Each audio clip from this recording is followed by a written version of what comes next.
नमस्कार मित्रांनो.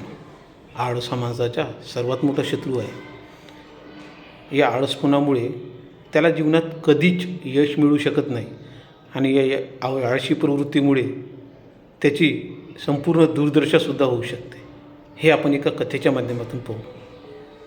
एक व्यक्ती असतो, तो डब्यात खूप साऱ्या अळ्या भरून बाजारात विकायला नेत असतो. जाता जाता त्याला एका झाडावर सुंदर पंख असलेला पक्षी दिसतो. तो पक्षी त्याला विचारतो, या डब्यात काय आहे?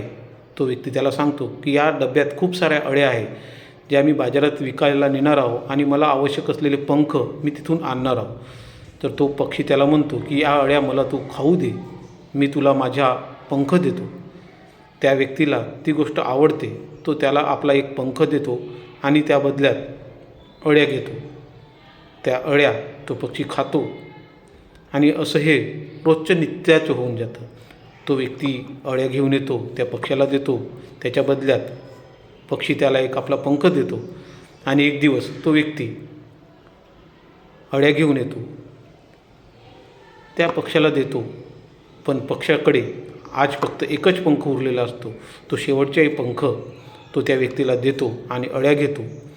आणि दुसऱ्या दिवशीपासून मात्र तो व्यक्ती येणं बंद होऊन जातो आणि आता त्या पक्ष्याला खायलासुद्धा मिळत नाही, कारण त्याच्याकडे आज पंख नाही. तो उडू शकत नाही, अळ्या पकडू शकत नाही आणि अशा भुकेने व्याकुळ होऊन त्याच्या तडफडून मृत्यू होतो. त्याला फुकटात मिळत असल्यामुळे त्याने परिश्रम करणं बंद केलं आणि त्याचे परिणाम त्याला मृत्यूच्या रूपाने भोगावे लागले. मित्रांनो, आपणही आपल्या जीवनात यशस्वी व्हायचे असेल तर आपल्याला परिश्रम करणे फार आवश्यक आहे. परिश्रम केल्याशिवाय आपल्याला आयुष्यात काहीच मिळू शकत नाही. फुकटात मिळवून घ्यायची प्रवृत्ती जर आपल्यामध्ये असेल तर आपण आळशी बनू आणि आळसपणामुळे कदाचित आपण कधीच यशस्वी होऊ शकत नाही.